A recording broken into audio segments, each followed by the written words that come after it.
So here we are.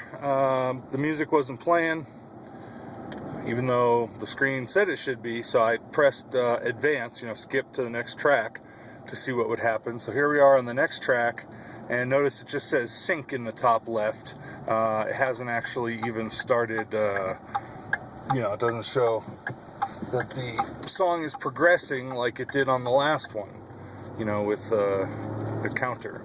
Let's try moving to another track.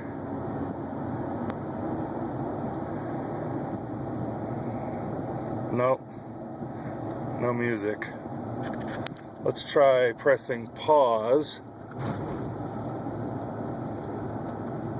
So pressing pause just doesn't even seem to do anything at all.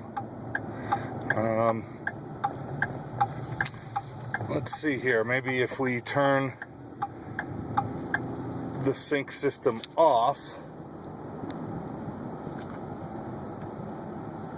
give it a moment.